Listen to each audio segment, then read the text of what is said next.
Hey dudes, I'm Hilah, and today on Hilah Cooking I'm making Swedish meatballs, which are a little bit better than the ones that you get at IKEA, and bonus, there's no horse meat.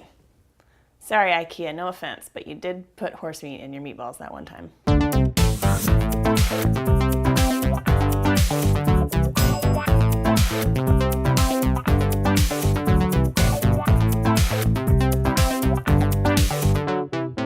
Meat time. So I've got ground beef and ground pork in here, and then I'm gonna add a panade, I think that's what it's called, of bread and milk. So this is some fresh white bread that I just crumbled up, took the crust off. I'm gonna add some milk, let that kind of sit. This is gonna keep the meatballs really moist. Okay, I'm gonna add some onion and garlic. Some recipes will have you saute the onion and garlic first, but I have found that if you just cut the onion up really small, then you can skip that step.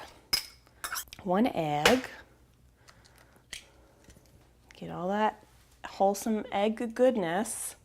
And then the spices. This is also particular of Swedish meatballs. I'm using allspice and nutmeg. Not every recipe will include nutmeg, but this is my great grandma's recipe and hers had nutmeg. So booyah, in your face, non-nutmeg people.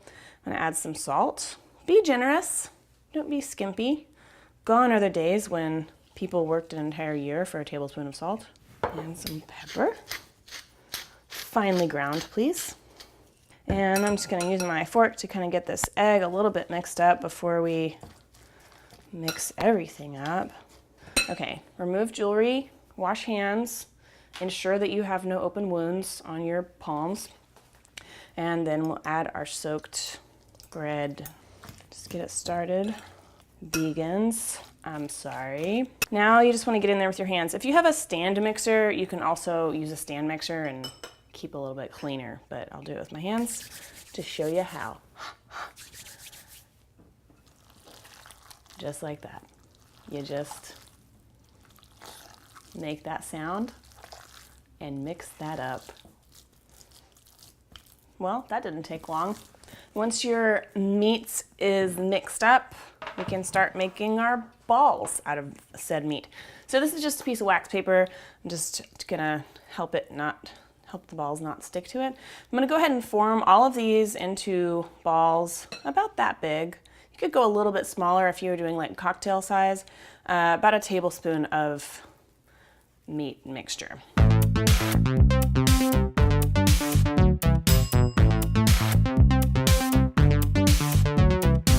Once they're all rolled out, you just want to put them in the fridge for 30 minutes. That's going to help them set up, and it's going to make them stay in a more round shape when you go to cook them. You can also freeze them at this point, and then when you are ready, just cook them frozen in a skillet for a few extra minutes, and it's a great quick meal to have on hand. When your meatballs have chilled, we're going to brown them in a skillet in a not skimpy amount of butter. So I'm going to put in a little more than a tablespoon.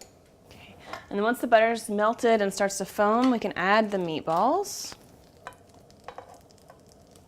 You don't want to cook too many at a time because you want them to get really nice and brown. If you overcrowd the pan, then it's going to cool it off too much and they'll just steam instead of getting browned. So for a skillet this size, I wouldn't try to fit more than 12 in there. And then I'm just going to kind of wiggle them. This is going to help them keep their round shape a little bit better, and that's really just aesthetic. Just sort of turn them fairly frequently, but don't force it. If it's sticking, just leave it be until it releases.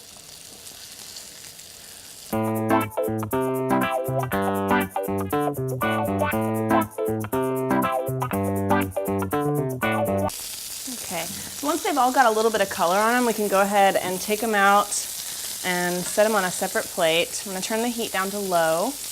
And we're not trying to cook them through at this point. So we're gonna make a gravy and then finish cooking them in that. So don't worry. I'm not encouraging you to eat raw meat. I promise. And if you wanted to cook all of them right now, if you were serving a lot of people, you could just cook them in batches like that. Okay, so depending on how much butter you have left, we're gonna add a little bit more.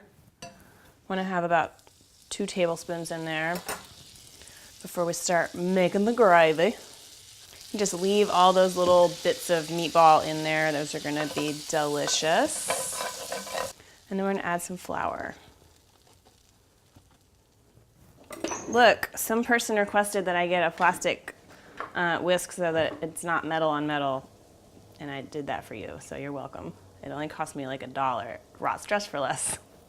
So this won't take long. We're just trying to get the raw flour taste cooked out.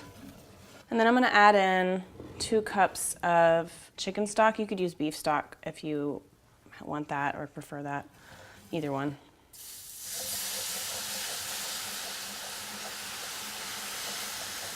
Add in a little bit and then whisk like a mad woman to get those lumps broken up and to clean off the bottom, to kind of scrape the bottom and get all those little bits of brown meatball goodness up.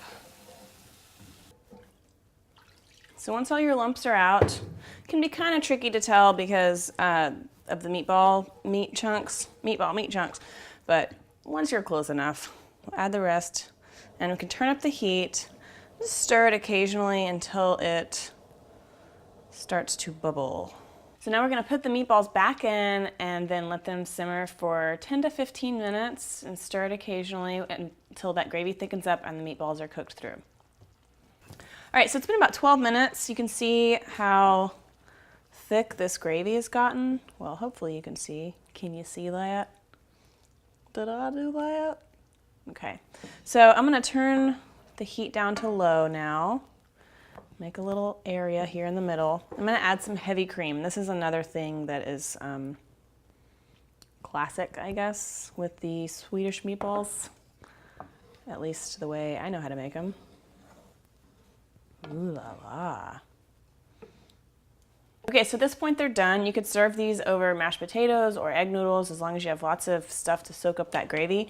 I'm gonna just eat it like this because I lack foresight and I have not a pot of anything to serve the gravy on top of, but I'll show you what it looks like on the inside. Yeah, buddy. So if you like this Swedish meatballs recipe, I also made little Swedish sweet buns called lussekatter around Christmas time, so you can check that out, even though I got a lot of comments that I did it wrong. So, oh well, sometimes that happens, guys. And I also did a breakfast meatloaf a while back, which isn't Swedish, but it does have to do with ground meat and rich things. So let me try these. They look so tender, gorgeous. Oh my God. They're awesome. They like practically just melt in your mouth. Yay. So please remember to subscribe to the channel so that you get notified when I release a new video. And also printable recipes are always available at hilahcooking.com. Please leave a comment, tell your friends, and thanks so much for watching. Hope you try this recipe. You're gonna love it, unless you're a vegetarian.